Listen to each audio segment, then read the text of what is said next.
What's going on, guys? So today I'm here to talk about gear, more specifically the gear that I have. Now, I've spent some money on my gear, and obviously I've bought things that I shouldn't have, and I've bought things that I'm happy I bought. So with that being said, let's go through what I think you should spend your money on. So first we're going to start with cameras. I have two main cameras that I use. First one is going to be the one that's on right now, which is the Sony a7 III. I do regret buying this. I'm glad I did because it's my first full frame camera. But the reason why I do regret buying this camera is just for the fact that I have a Sony a6400, which is my first camera, and I used it quite a bit, but I feel like there was a lot more I could have done with it, a lot more I could have learned, considering it is an APS-C sensor, which is, you know, a little bit smaller of a sensor. I felt like I needed to get a full frame, and I think that is due to watching too many videos. But I am happy on the other end because I do have a full frame camera, and this camera still holds up today. The biggest reason why I bought this was because of the full frame sensor. Obviously, you get a little bit more quality with it. I figured if I was gonna start buying prime lenses and stuff like that, then I would wanna go with a full frame. But like I said, I do regret getting it because I think I could have spent a little more time on my a6400 learning, you know, my settings and my capabilities and how to run things a little bit better before diving into this. And another reason why I regret getting this camera is because I actually bought this camera probably, I don't know, maybe like say 4 months before the a7 IV came out. But now my next camera that I plan on getting is probably going to be the a7S IV. I'm not going to be buying another camera for a long time. So we'll see when that comes out. Rumor has it it's going to be towards the end of the year, but we'll see. Another camera I got is my GoPro. I do love my GoPro. It was probably my very first camera. I bought that camera because I was more into like action type stuff. I grew up on BMX and skateboarding, so I figured, you know, I'd be out and about doing a lot more than, you know, just cinematic stuff, which GoPros are actually pretty capable of doing some of that stuff. In my opinion, it doesn't even compare to, you know, a full frame camera. All right, next on my list is my lenses. Now, my lenses are, I don't really have too many right now. I have 3. One is going to be the 35mm that I'm sure you guys saw my short video. The 35mm is great. I spent, you know, I think it was like $1,400 at the time on this lens, and I use it every day. Every time I pull out my camera, I use this lens. Now, in my opinion, I would do a little bit more research and figure out what's gonna work best for you. But for me, the 35mm has like the perfect focal length for pretty much anything. It's close to what the human eye sees. I know a lot of people debate that with the 50mm, which brings me to my next one, which is the Nifty 50. I got that one when I bought the a7 III because it had like a little bundle deal. I think it was like, normally that lens is, I think, like $200, and if you bought it with the a7 III, I think it was like, it brought it to like $150. I figured, why not? Everybody was talking about 50mm at the time, and I was like, I'll get it. Might as well, you know, save $50 because I'll end up getting a 50mm anyway. I do use that quite a bit. I wouldn't say a lot, but I do use it more often than you would think. I use it for more situations where, like, I'm doing more photography, where I need to be, you know, a little bit closer to the subject instead of, you know, being so far. That cheap Nifty 50 has an aperture of 1.8, so it's not too bad, and it does pretty well in low light. Where it kind of skips out on is more of the autofocus features, and it just has like a sense of cheapness. Like it's light and it doesn't feel like anything's in there. Not saying that's bad to have light lens, but this sense of plasticky. But like I said, in a crunch where I need to get like some photos or anything like that, that's something I'm gonna jump on. Now, my other lens is just a kit lens. It's the 18-135, and I got this when I bought my a6400. It was, once again, a little bundle kit, and obviously it was my very first like real camera, so I needed a lens, and I was just looking for kits in the cheapest possible way, which turned out to be the a6400 with the 18-135. The aperture on it is 3.5 to 5.6. Now, this lens, you would think you would use it a little bit more, but I honestly rarely ever use it. Like I said, I'm mostly on this 35mm. That lens is kind of like it. I don't know, it doesn't work well in low light situations, obviously, because of the aperture. The focal lengths are going to be different compared to, you know, using my crop sensor or the full frame, which obviously any of these are, which is something that you should look into when buying a camera or a lens. If you're going to have a crop factor, see what your crop factor is on your camera that you're going to be using. That one actually, to be honest, it feels more sturdy than the 50 mil. And I use it still, like I said, not a lot, but I still use it mainly if I'm going to be taking photos. It's not a bad lens. It's cheap, but it helped me out with getting into cameras. Like I said, I got it with my A6400, and with that A6400, it worked perfect. I loved it. Next, what I have is my drone. So my drone is the DJI Air 2S. I got this because I was more into the cinematic aspect of it. It definitely shoots in 4K.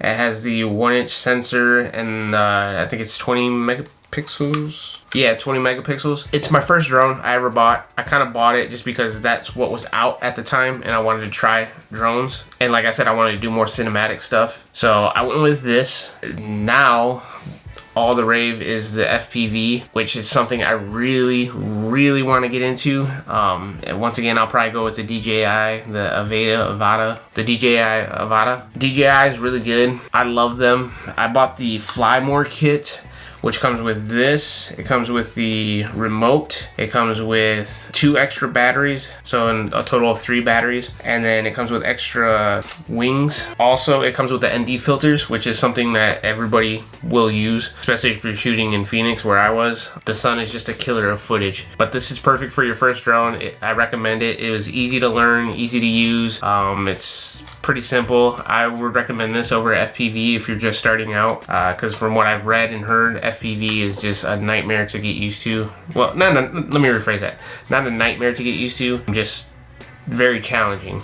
Alright, next on the list is the mics. Now, I've already went over mics, so I'm not going to go too in depth with these. I have the Rode NTG, which is, I have its own separate video on my channel. I do love this thing. I'm using it right now, obviously, because you don't see my lapel or nothing like that. Shotgun mics are very good for stuff like this. Like if you're just doing like a tutorial or, you know, something simple. I definitely recommend the shotgun mics more than, you know, the lav mics for those situations. I have the Ceramic Blink 500 Pro XB2s. I also do have a video on that. I'm sure it's in my YouTube algorithm somewhere. Those lav mics, I love them. They are great, except when it comes to range. That's the only gripe I had with it, and you could see that in that video. But if you're not too far from the camera or anything like that, then they sound perfect. The quality is there. I recommend them just for the simplicity. They're pretty easy. It's kind of just plug and play. So same thing with the Rode NTG. I mean, you got your dials and stuff on the back,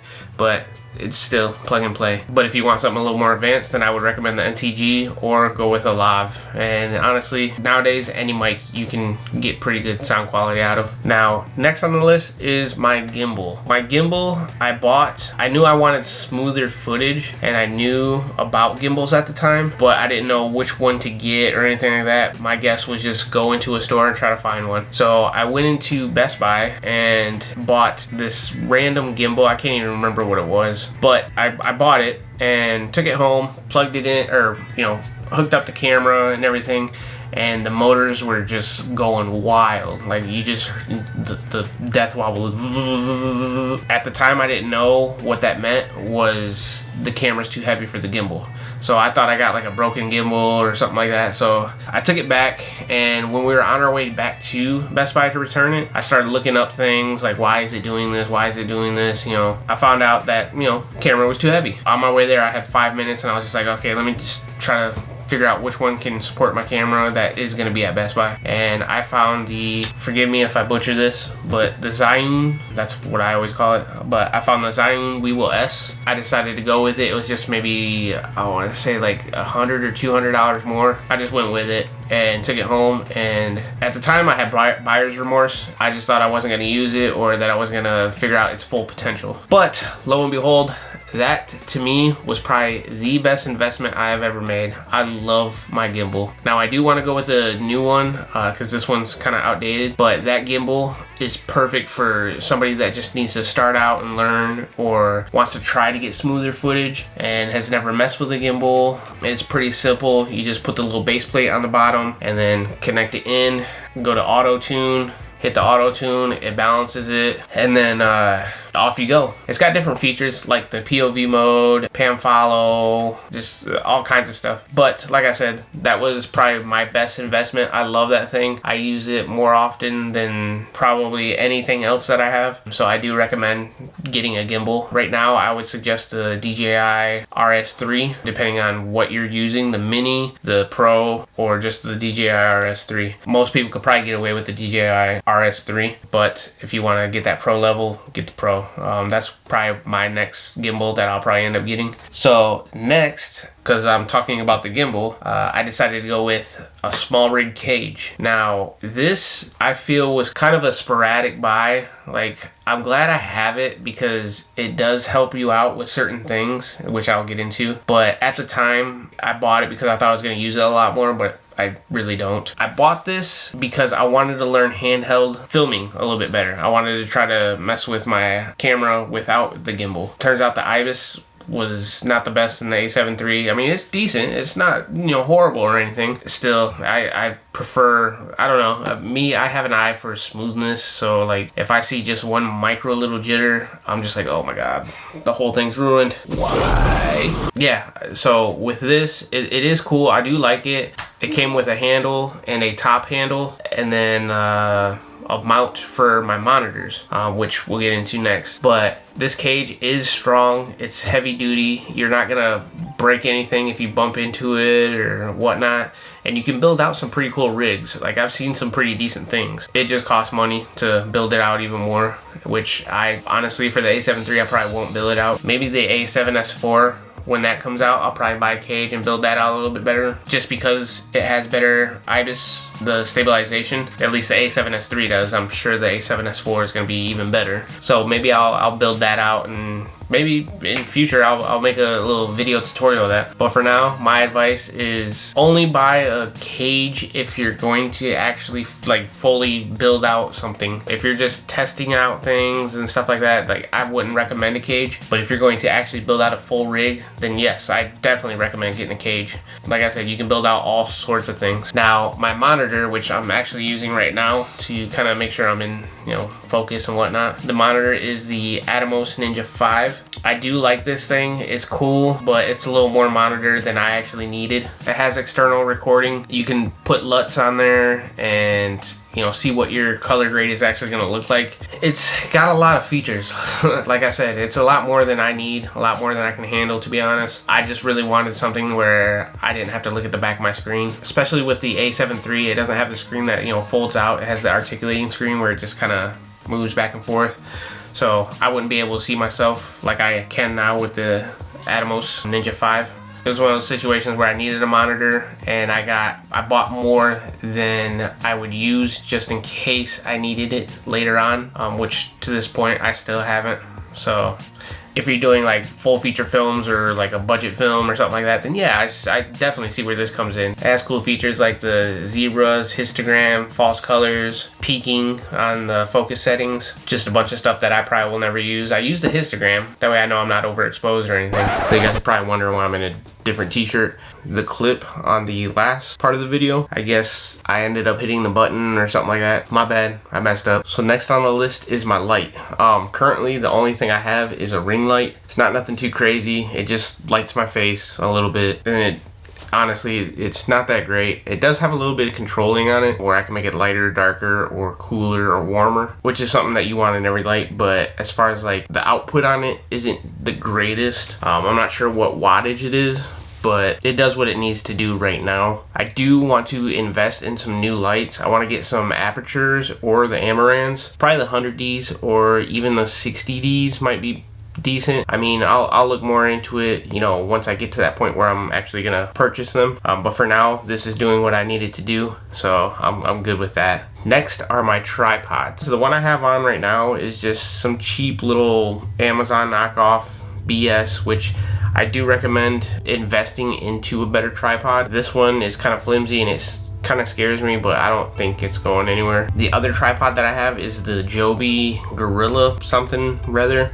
It's the one that all the YouTubers use. I think Casey Neistat made it popular. I do like that one, to be honest, because of the fact that you can put it on things, kind of like the Ceremonic video. I had a little pole out in the yard and there was like nowhere to actually set the camera unless I set it on the ground, and if I set it on the ground you wouldn't be, you know, eye level with me or anything like that. So I decided to take the Joby and I wrapped it around the pole, and when I wrapped it around the pole it stuck. Like it did what it was supposed to do. It's great for traveling if you're doing a lot of movement and have a lot of different things that you want to try to get. Other than that, I would recommend, you know, investing in a tripod. Now I know they can get pretty expensive. You get what you pay for. I honestly think that tripods are a good investment. You know, before I really didn't care for them. It's just gonna hold the camera up, but then I started noticing like different things that you do with tripods. Invest in something that's really good. Lastly, on my gear is gonna be my computer. My computer, I didn't have a lot of money at the time. I just had just enough to actually purchase this computer. It's a MacBook Pro M1. It's not even like the top tier one. It's the lowest form. It's the 256 SSD and the 8 gigs of RAM. Now,